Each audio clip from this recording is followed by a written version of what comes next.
I'm Tom Toole, and I'm the only one in the studio right now. We got some major traffic on 76, so we'll be getting started here shortly with Stacey and Sarah.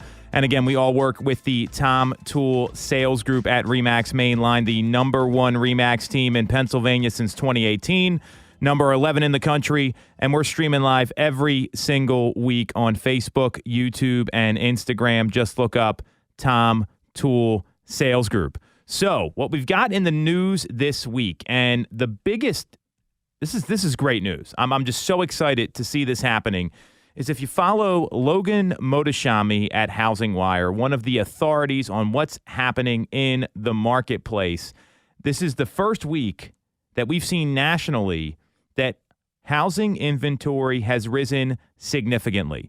We're seeing 8,546 new homes that came to the market.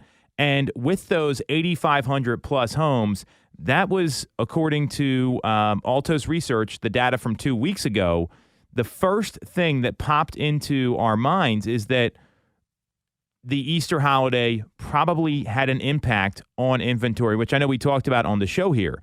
So seeing this pop in inventory, to me, is a super, super critical thing for any home buyer or seller that's out there, because if you're not seeing more new homes come to the market. And just last week, we were excited about 800 plus homes coming to the market. The week before, we saw a decline of over 5,000 homes in the entire country. The more homes that come to the market, the better off the sellers are going to be and the better off the buyers are going to be, because these sellers do have to move somewhere and they do have to find a place to go. So this is groundbreaking news. Let's hope it continues. And if you look at the change just week over week and seeing the inventory rise, the same week last year, we saw about a 6,000 unit increase in inventory. So it looks like we're going in the right direction with inventory. At least that's my hope. And one of my amazing co-hosts, Sarah Tymon, just got here. So hello. We're talking about inventory. We're talking about the pop in inventory here. And as you're getting settled in, what I want you to think about, and let me know when you're ready to jump in, is this something that we need to sound the alarm bells with, tell consumers, both buyers and sellers? Is this something that you're feeling in the day-to-day? I know you had a very busy weekend on a listing that you sold with multiple offers and also writing 2 or 3 other offers.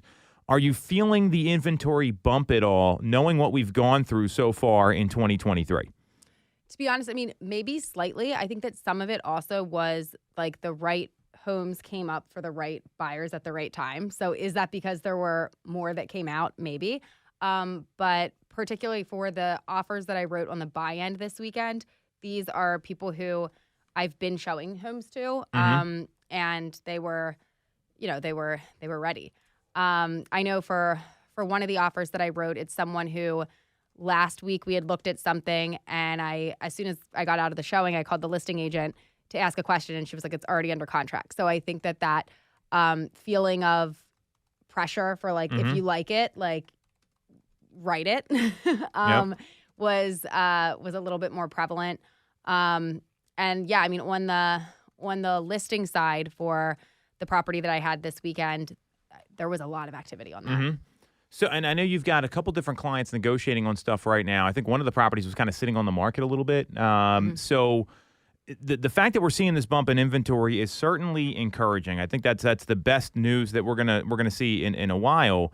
How are you communicating this to your clients? Like, yeah, it's got to be the right home, obviously, and I think with sellers and with buyers, it's a little different.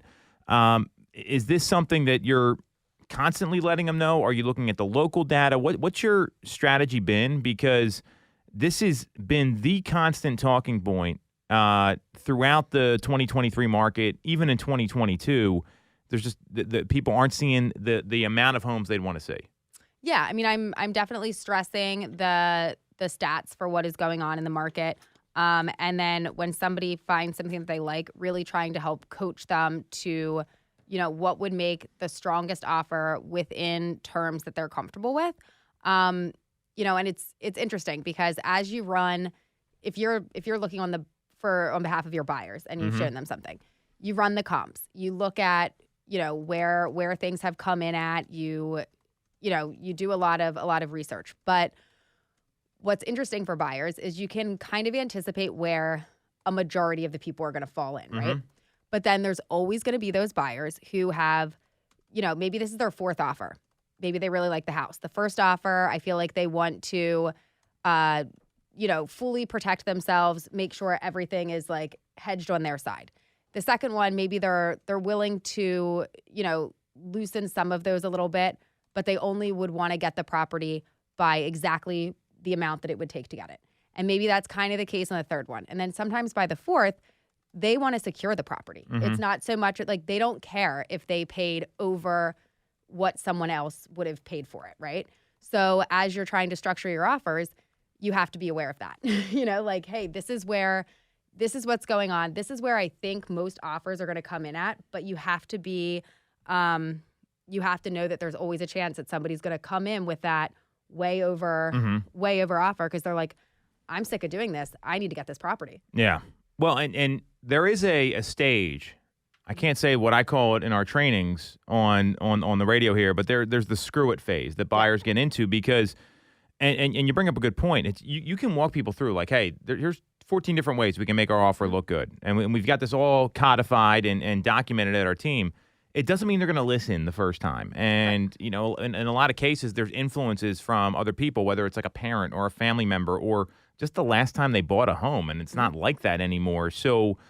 To me, my hope is we've seen the bottom of inventory. I think that this is exciting news. Now, to give you some perspective, in the past 7 days, we saw just about 600 new homes come to the market in the greater Philadelphia area. That's the Chester, Montgomery, Delaware counties, as well as the city of Philadelphia. That's been about what we've been seeing a week, has been that like 600 to 700 homes. So it's been more methodical here.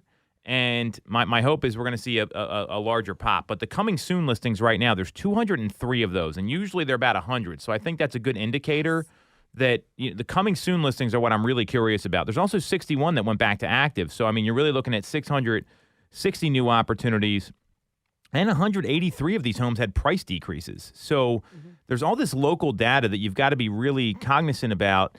And the advice I would have for anyone that's thinking about buying is you can't be like on the sidelines. Like right. Just even if you're not seeing homes you like, you've got to be in the arena actively looking. And I know you've had some people come back to the market. Is it almost like another learning curve because they've gotten so fed up? Has that been like for your clients that you're helping now, Sarah? Yeah, I mean, I think it's about both meeting them where they're at, empathizing with what has happened to kind of get them to this point, and maybe what caused them to take that break. If and when they did, and then just really giving them the right information, and also knowing that they're not always going to be willing to do what needs to get done to get that particular home, but kind of getting them through the process and kind of, again, not everybody's going to get the first house they put an offer in on. So getting the experience of doing it and then learning from what's great when you actually can just get the feedback. It's great when it's in writing. Yeah. From like the listing agent saying like, hey, this is where the offer fell short. And then it's coming from them. It's not coming from you. Because, I think that sometimes it's like, well, I mean, you're saying I have to do all these things. Like nobody's doing all those things. And then, sometimes they are.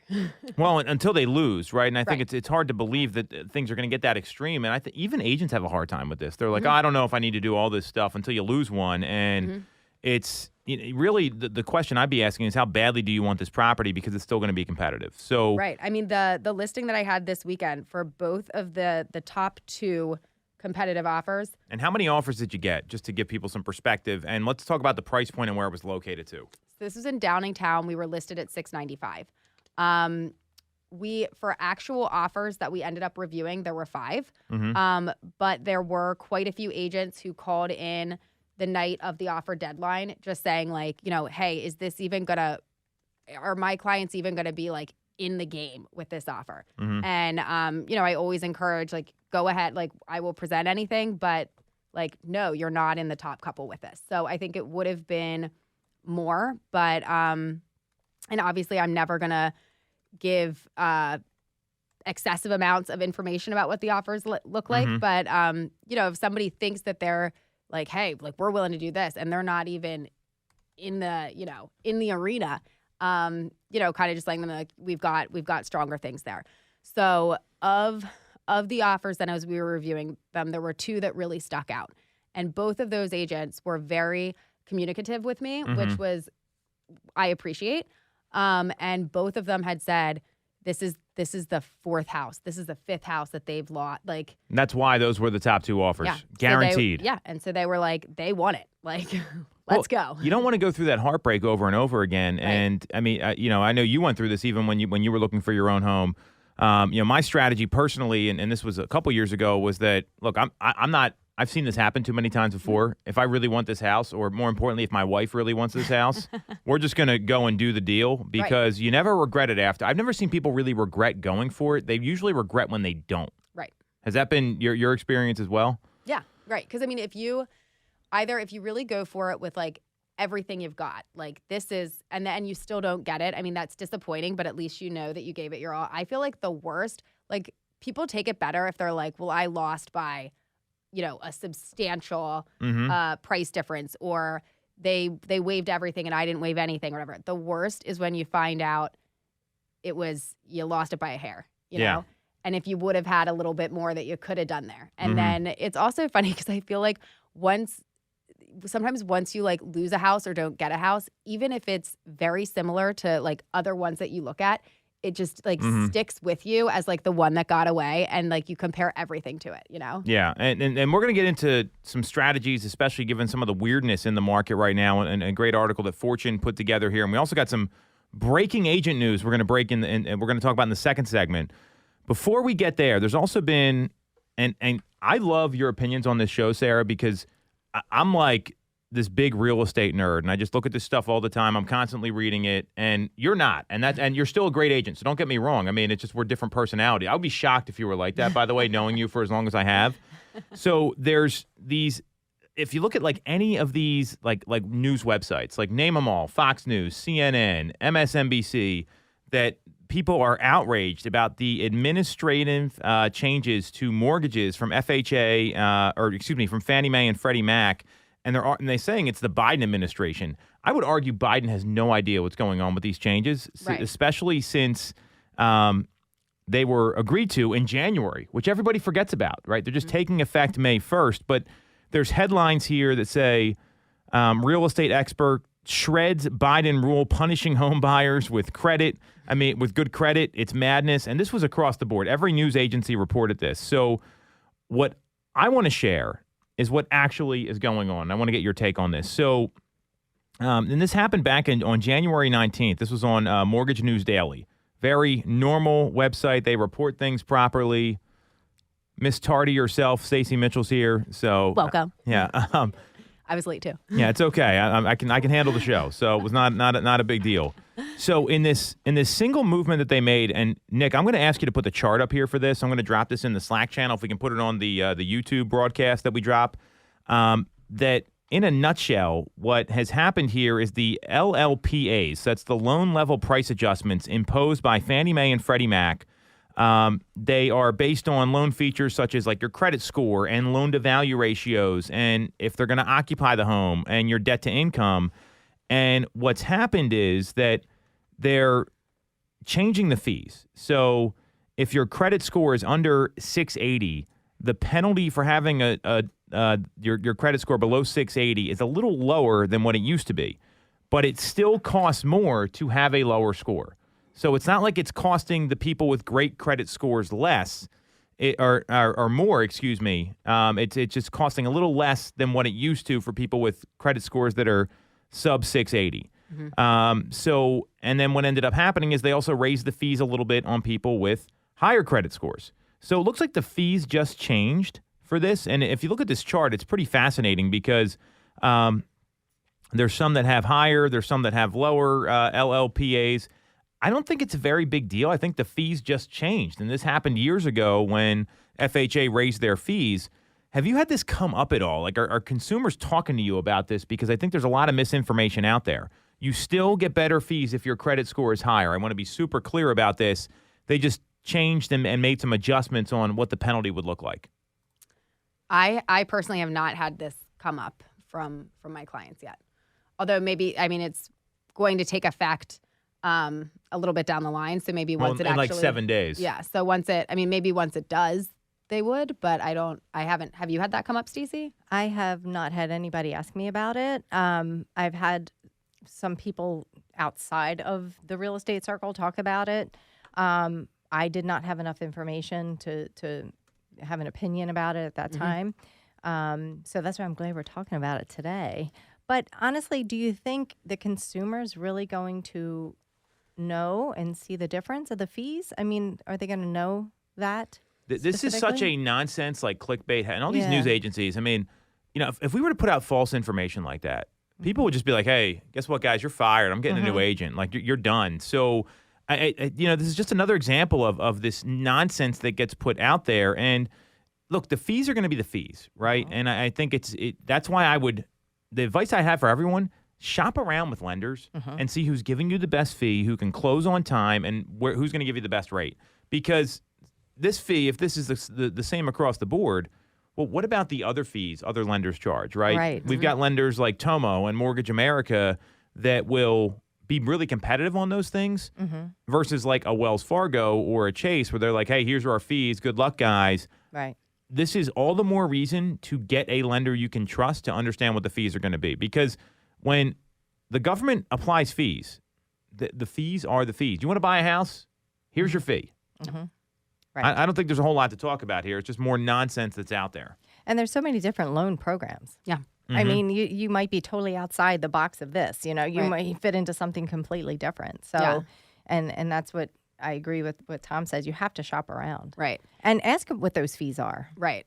And I mean, I think also when choosing a lender, like having somebody that can get creative. I mean, still obviously all within like the guidelines of where they need to be, but not just like a straight up like, no, you don't, like, nope, you wouldn't qualify for that. You've got to do this. Like, because they can like figure out, well, if we pay this off, if we move this to this, if you put this much more down, or if you do, like, there's things that you can do that can make you eligible for different loan types, which sometimes might not matter, but like sometimes it does. There's a lot of condos and like places with HOAs that like don't allow FHA.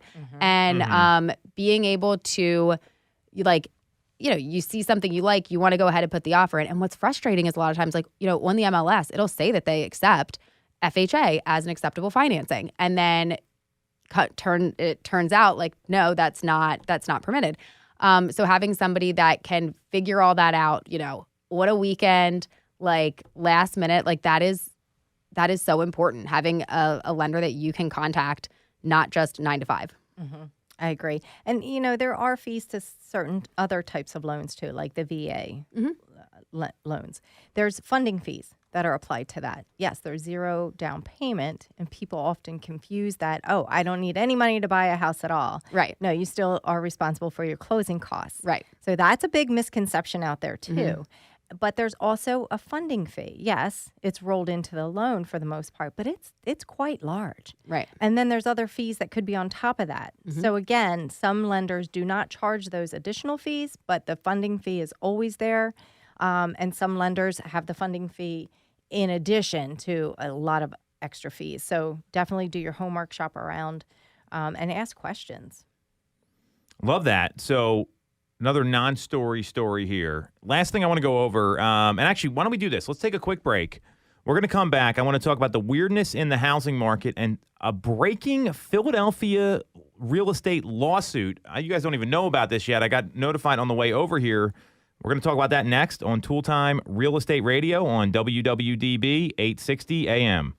For the best local mortgage service and great rates on your money, look no further than Mortgage America. We've been operating in the greater Philadelphia area for 40 years with a focus on smooth, easy access to home purchasing. Whether you're a first-time buyer, upsizing or downsizing, or just refinancing, we have programs for you. We also have closing cost assistance programs and access to subsidized interest rates. Pre-approval is free, no costs or commitments. To learn more, visit our website at mymortgageamerica.com. tooltime.com or give us a call at 610-439-8000. We always have a person available to take your call with around-the-clock human service. Purchase your home with the personalized, local service you find at Mortgage America. Mortgage America is an equal housing lender. NMLS 128501. When you're getting a mortgage, you shouldn't have to sacrifice great service just to get a great rate. At Mortgage America, we've been lending with this philosophy for over 35 years. We have access to great low rates without the complications and delays of big or online banks. We're a local Pennsylvania lender with loan officers that you can actually meet. As PHFA's #1 lender, we specialize in all residential mortgage programs, including first-time buyer programs and low down payment options. For your free pre-approval, call us at 610-439-8000 or apply online at mymortgageamerica.com. Mortgage America is an equal housing lender. NMLS 128501. Have you considered a career in real estate? Do you want control over your income? Whether you have a license or not, call us today at 610-692-6976 or visit TomToole.com. Join our team, the Tom Toole Sales Group at RE/MAX Main Line.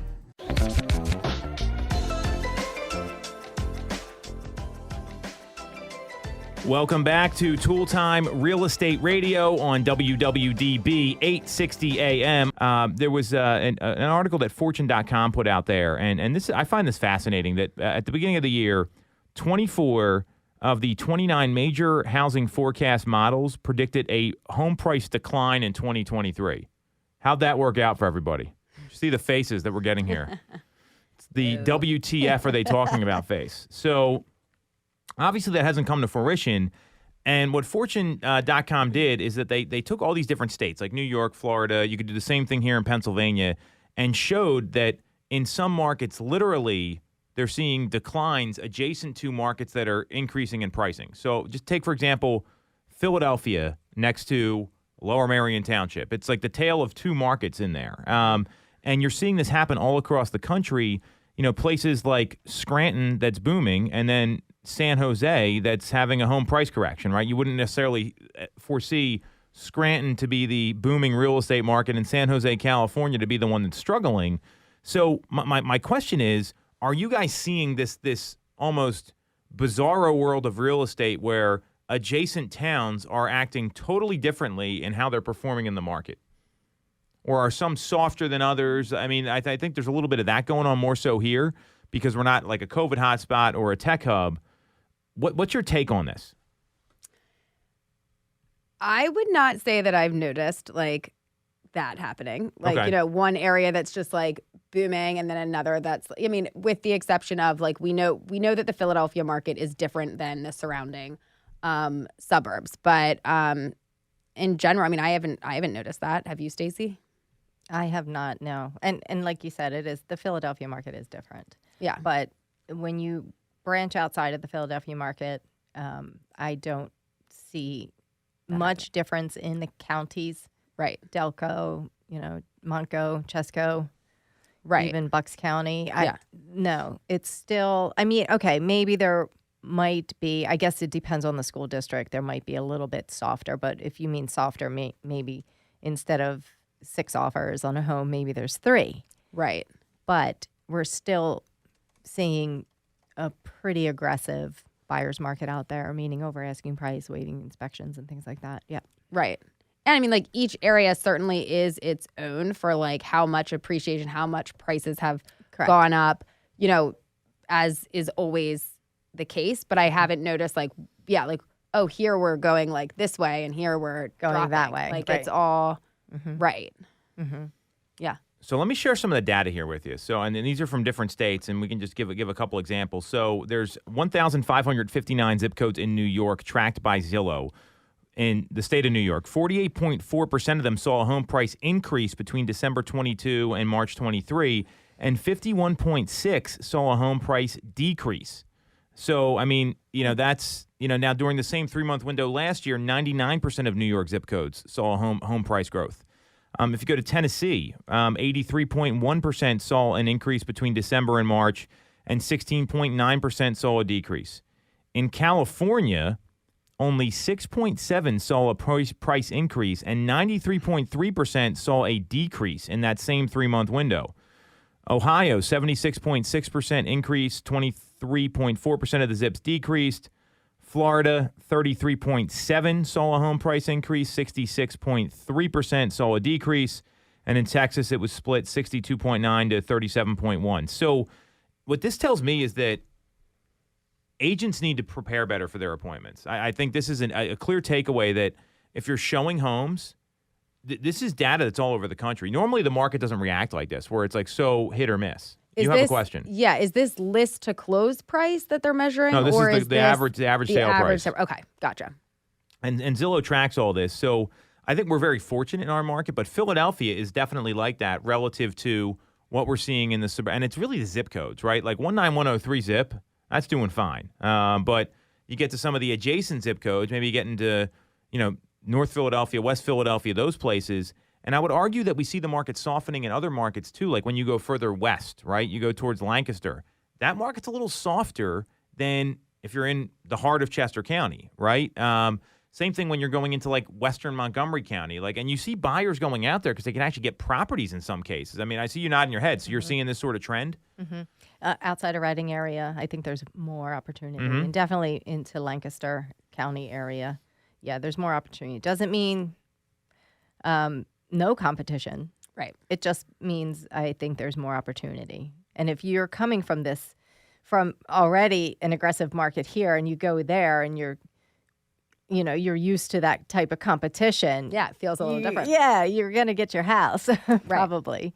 Plus, Lancaster is also a beautiful it's gorgeous. place and a beautiful. great place to be. I'm from there. Here comes Sarah's Lancaster propaganda to get everyone to move out there. So, all right, so we're kind of seeing a little bit of that. So what I would advise that agents need to be thinking about is that if you're not prepping for your appointments properly, you could be misinformed. And I think this is because the market's never black and white.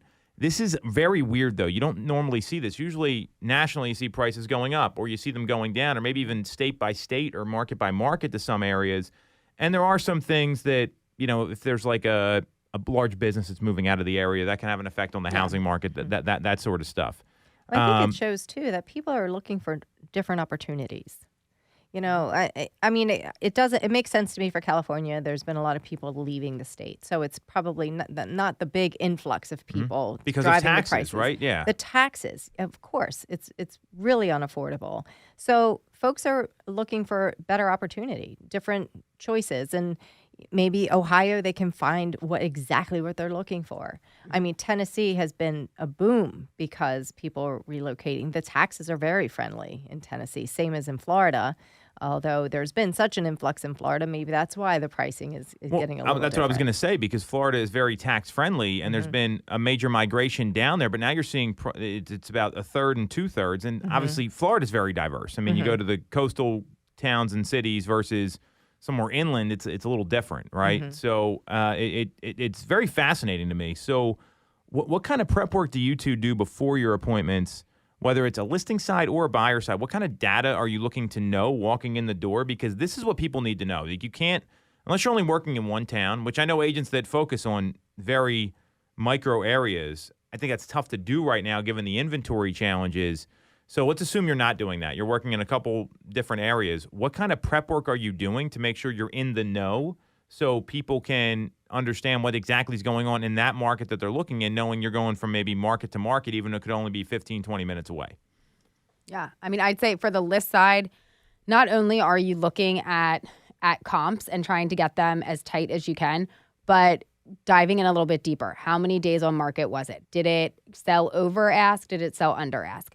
And, proximity to the home that you're looking at. And you always want to make sure school district is matching. And, you're looking at, and I mean, this is obviously this is something you'd factor in, but you're not just looking at the details of the home. You're looking at the size of the lot. You're factoring in all of these different features. So really just making sure that the numbers and, because ultimately it's going to be, you can advise the seller on what to do and how different scenarios could play out, but making sure that they're aware, if there's a price that they were thinking, I guess kind of getting to the bottom of why are you thinking that price, and then showing them the supporting information as to where things are going at. And are you looking for something quick? Are you looking for, just kind of walking them through how it plays out when you price at different points?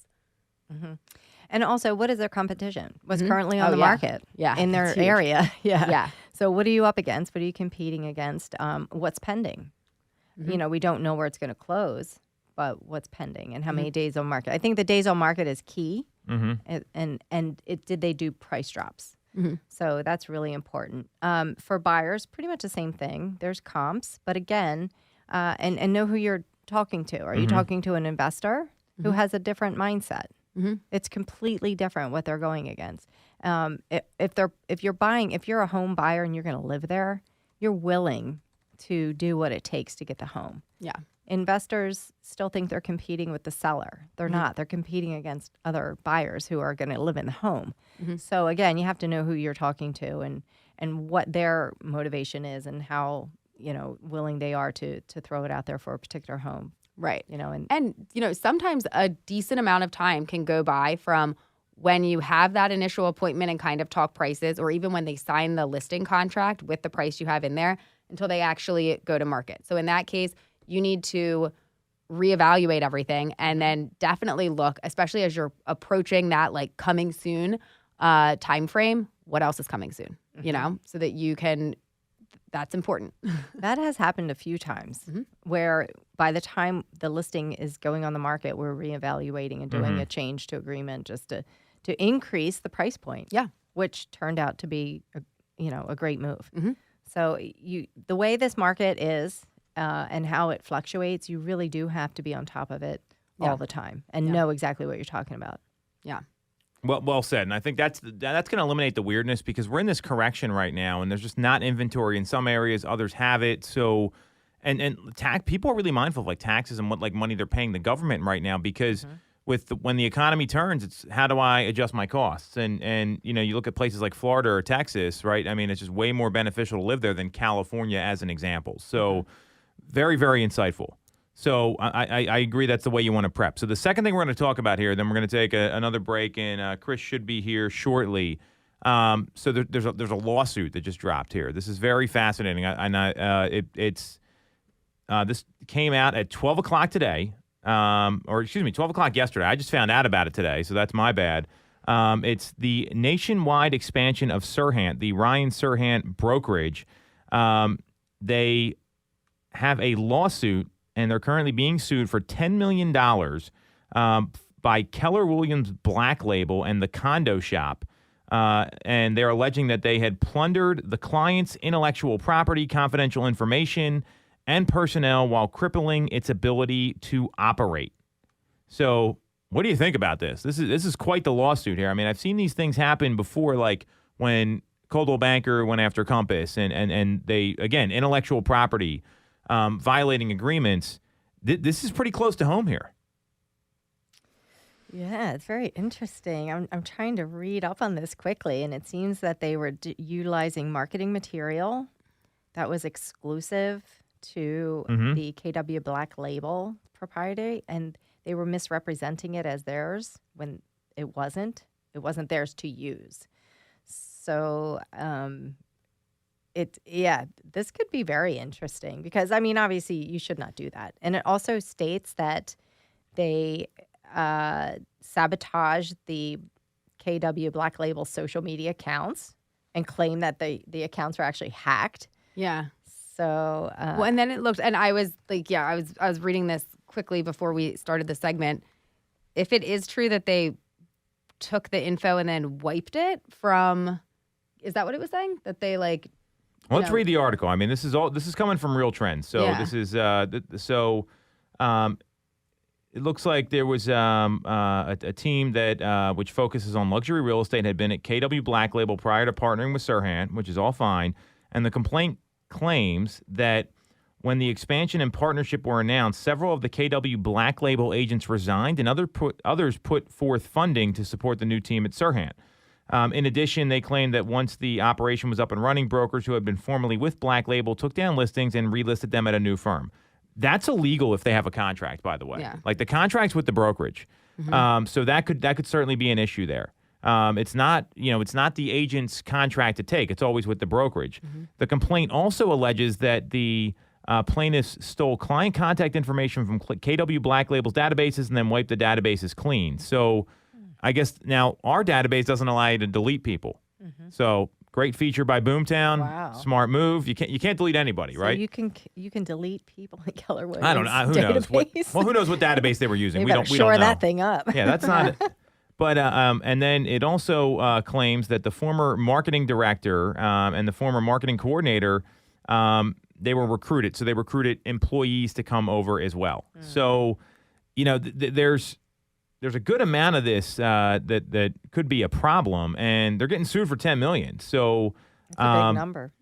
it is a big number, and they're saying that there was proprietary marketing materials that were used to create a marketing presentation for the new team, and that they were all still affiliated with their previous brokerage. They were recruiting from the team before making a move, and the presentation names KW Black Label clients as select VIPs for the new team and uses information from their marketing materials.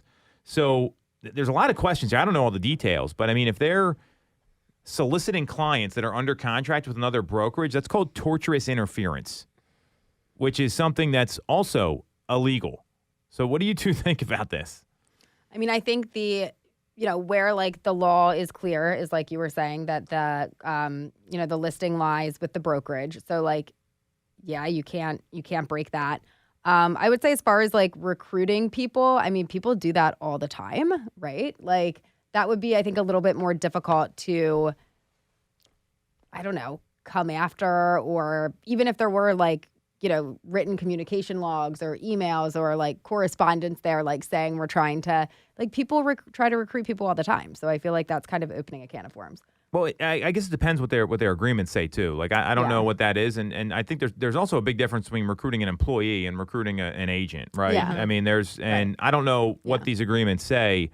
It's going to depend on what their agreements are. This is going to be really interesting because the listing and the intellectual property, that stuff is usually pretty cut and dry. It's with the people, because you don't really own people. Like you can't own a person to come work with you. Like I think that's a little bit of a problem here. And I obviously it affects the business. And they're saying there's $10 million in damages. I don't know that they were doing that kind of volume to bring in $10 million. Like that's probably another thing to look at. And they filed an injunction barring this former KW Black Label team member and Serhant from using that information that was taken from the firm. And nobody's commented on all this. So this stuff unfortunately does happen though. I mean, personally we've seen this happen where people are, they're calling clients under contract. I've seen it happen, and it's just you can't do it. And most people, the problem is they don't know the laws. They don't know, right? And they don't know about using the marketing material. They just don't have a clue. They might use it and just tweak a couple things and say, well, why reinvent the wheel? And right, I can see that totally happening. I can see people doing that. Yeah. But they don't understand. It's proprietary. That's KW Black's material. They they generate it. They own it. It's probably copyright. But everybody knows about the listings, right? If you have listings, they stay with the broker. They don't go with you, right, as the agent. Right. That's like I think that's common very knowledge. Clearly, yeah. If you don't know that, then yeah, there's bigger problems. Well, some people don't know that though, and I mean, and you can't just say sign this new contract. I'm with a new brokerage right now, because then you're having them like they're violating licensing law. I mean, this happens all the time. These people just don't know the laws. Like it's and it's a problem. And so, in some ways, I'm glad to see that they're pursuing this. I think some of this is going to get a little messy. What do you think happens here? And then Kris just got here, so we're going to take a quick break after this. I don't know. There's going to be a lot of discovery. So we'll find out what exactly they did. I'm sure they're going to get to the bottom of it. Well, I'm wondering if they went in at that higher number, or like that 10 mil number, hoping to get, something, and then just settle out of court without having this like drag out for forever. This is going to test a lot of like team agreements and a lot, because I mean, I know for a fact that like, people come to markets, people get recruited all the time, like you said. I think there's a way to do that the right way. Yeah. And then there's other problems. This happened with Compass because they were telling people to violate their contracts before they left. Do you remember this? It was like one of the first shows we looked at. They were being told, hey, just go steal everything, take it all, like, and what you're not supposed to do. So that's where this stuff gets messy. And I think they even say here that there's an alleged claim that they were going to loot the firm and take everything. I mean, this is right in the article from Real Trends. So I've got no skin in the game here. I just find this fascinating here. And this is going to be really telling to see what happens moving forward. I think this is a story we got to follow here. Plus, it's local. I mean, this is like the first time I've seen anything like this happen around here. So, I mean, it would be a little bit surprising if they had to go to all of these measures to do all of that when, like, his name by itself carries a lot of weight. He already has a very established brand. He has a show. He had, you would think that he would be able to come down here, set up shop, and already get a lot of those, high dollar listings, like a lot of those luxury deals just by being who he is. But he's not going to be the one down here, though. It looked like it was somebody else. Oh, okay. It was, it's just his name that's like his name's the brokerage. So think of Remax or Coldwell Banker or whomever. Right. And I actually disagree with you on this one, Sarah, because they're not meeting Ryan Serhant when they go to these listing appointments. And the luxury market in Philadelphia is not as robust as it is in New York. So we're a median home price market, and this may I get why they attack this particular team, because their whole idea is like, we're going to sell luxury. Whether or not you think that's a good business model, I'm not going to go there. That's their intention. That's what he's known for. So I understand that part of it. What I find fascinating is that you got to know what the laws say when you're doing this stuff. People are not going to roll over when they've built a business. Just say, hey, take everything I got. It's cool. Like it doesn't go that way. So, absolutely not. And it speaks to, if this was really what happened, it speaks to the ethics of what they're doing, which I think is going to turn a lot of people off that might have gone and joined that firm otherwise. And I think that's, when this stuff happens, people take notice, especially the ones that you want to actually come work with you. Yeah, it's probably very disappointing for him. He may not have known that this was going on, behind the scenes. So it should be interesting to see what comes out. There's no secrets today. I mean, text messages, emails, they're all discoverable. So we're going to follow this story. So we're going to take a quick break. We're going to come back. We've got the owner of the best pharmacy in Philadelphia, Fishtown Pharmacy. Kris Hunziker is here. We're going to get into everything about his business, talk about it. This is Toole Time, Real Estate Radio on WWDB 860 AM. When you're getting a mortgage, you shouldn't have to sacrifice great service just to get a great rate. At Mortgage America, we've been lending with this philosophy for over 35 years. We have access to great low rates without the complications and delays of big or online banks. We're a local Pennsylvania lender with loan officers that you can actually meet. As PHFA's #1 lender, we specialize in all residential mortgage programs, including first-time buyer programs and low down payment options. For your free pre-approval, call us at 610-439-8000 or apply online at mymortgageamerica.com. Mortgage America is equal housing lender, NMLS 1285001.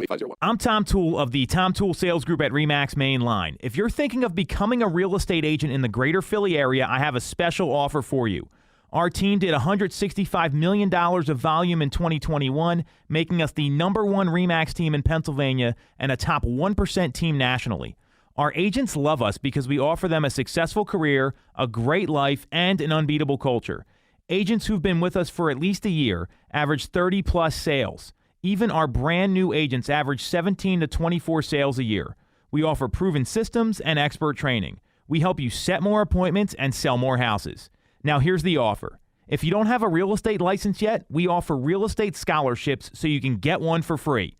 Check it out at realestatescholarshipprogram.com or visit the Tom Toole Sales Group at RE/MAX Main Line at tomtoole.com. That's tomtoole.com. Get more out of your real estate career, and remember the real estate golden rule. You always get more when you work with Tom Toole. Have you considered a career in real estate? Do you want control over your income? Whether you have a license or not, call us today at 610-692-6976 or visit tomtoole.com. Join our team, the Tom Toole Sales Group at RE/MAX Main Line.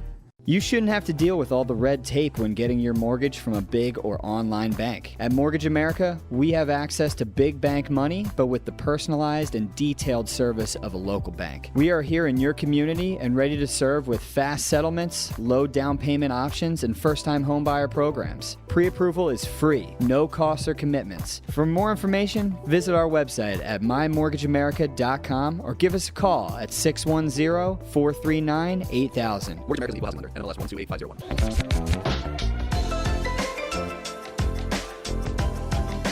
All right. Welcome back to Toole Time Real Estate Radio on WWDB 860 AM. I'm Tom Toole. She's Sarah Tymon. She's Stacey Mitchell. And we all work with the Tom Toole Sales Group at RE/MAX Mainline, the number one RE/MAX team in Pennsylvania since 2018, number 11 in the country.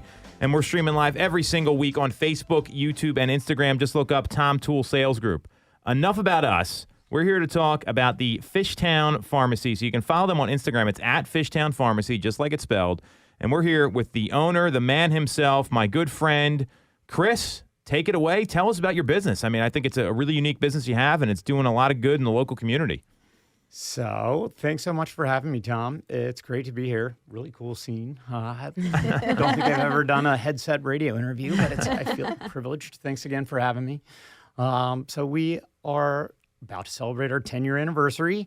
We're coming up on 10 years, literally. Woo! Don't That's tell exciting. anybody. We actually passed it a couple weeks ago, but it is. We're going to have an anniversary party in a couple weeks here. That announcement's supposed to get dropped this week, but hey, if they're listening, they got an early one. There you go. Love We're it. gonna Love have it. a 10-year anniversary party. The last 10 years have been pretty great. That'll make it the longest job I've ever had. I had my 10-year anniversary at my last pharmacy gig right before I left to open my own, and it's been going a whole lot better the last 10 years. So we're legit an old-timey, local, know you when you come in the door pharmacy. We pride ourselves on knowing you, your dog, your kids, your grandma, and just trying to bring back retail to what it used to be, some form of customer service and an emphasis on knowing people, forming connections, getting to know people, and actually digging in a little bit.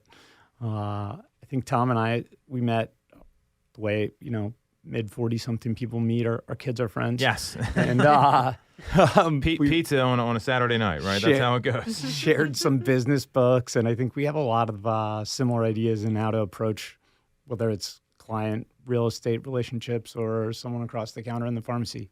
You're trying to let them know you're human.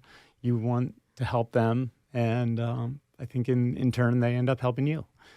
I'm going to throw a quick plug in for you guys. I recently had a property sell that wouldn't sell for a little while, and There we go. your group moved it real fast. Sarah Tymon did. Real quick. Sarah sitting across from me. I want to throw you a big thanks. Oh, thank you. So that's a legit plug. They sold my house really quickly.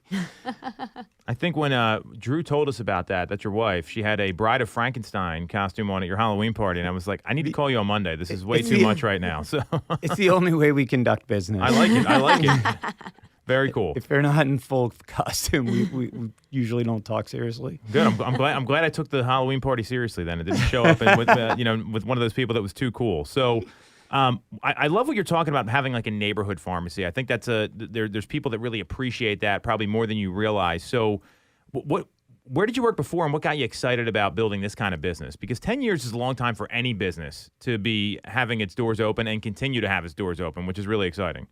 I totally agree. I can't believe it's 10. Honestly, it feels like a cool landmark to reach, but it also feels like, God, we just got started. There's so many things I want to do. So I worked for an independent grocery store, and ran it very similarly to how I run my own. I just always wanted to do more weird things, like weird compound for animals, do whatever other pharmacies say no to. My goal was always to say yes. If you bring a script in and your kid needs a specific dose of a heart medicine that can't be made, I want to make it.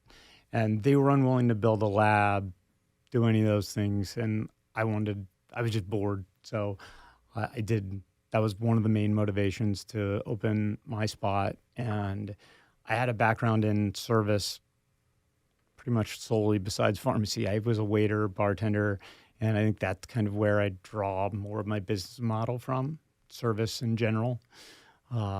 So 10 years ago, I opened the doors, and at that point in time, it was driven, like my belief was just hold community events, get to know people in the community.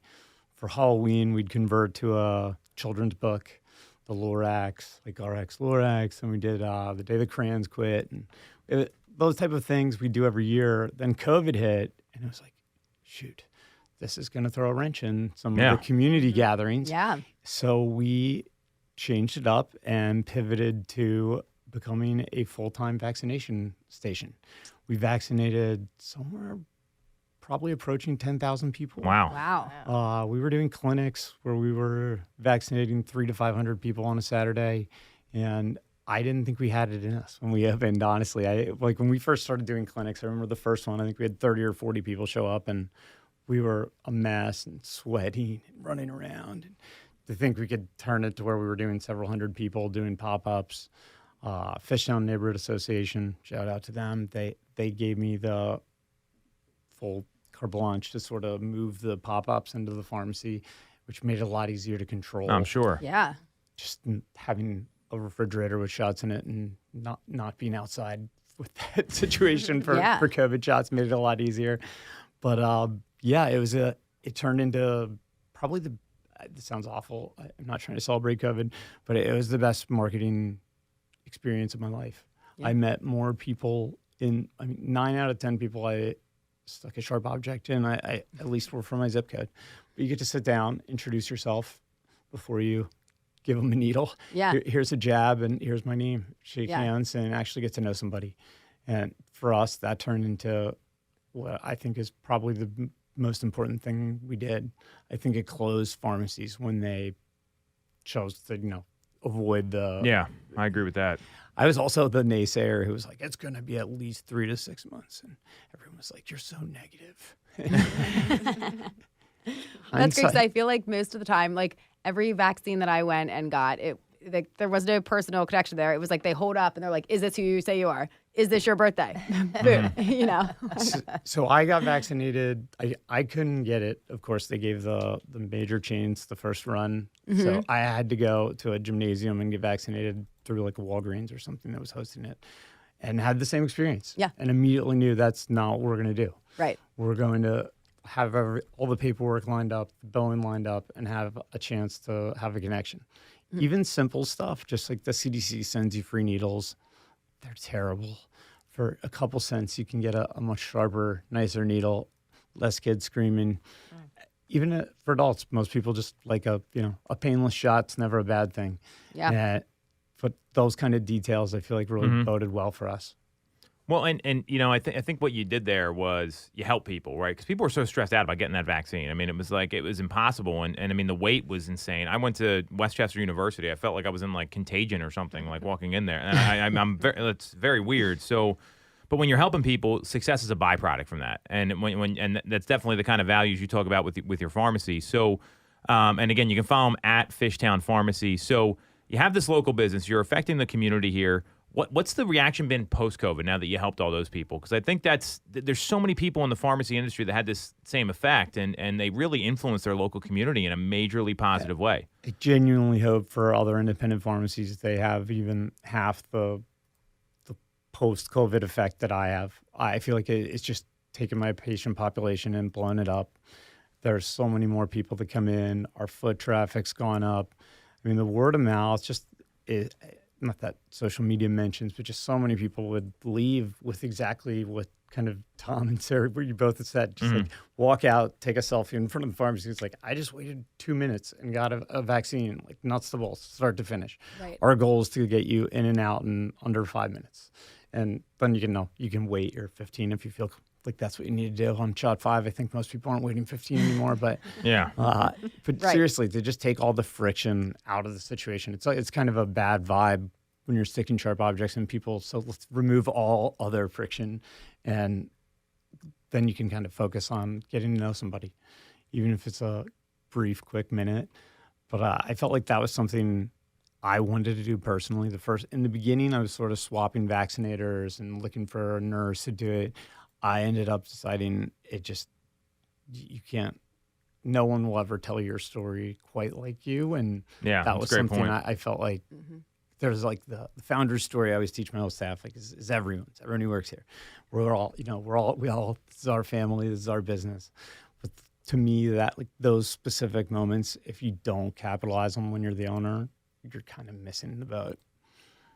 I think any good business owner's got to be in the weeds in their business. At some point you can scale and build things up, but when you're in the building mode, which 10 years I think is still a startup for most businesses in a lot of cases. So at Fishtown Pharmacy, Kris, Where can people? Where are you guys located? I know you're in Fishtown. You want to give the address, the phone number, that sort of stuff. We're 1802 Frankford. It's Frankford and Cumberland.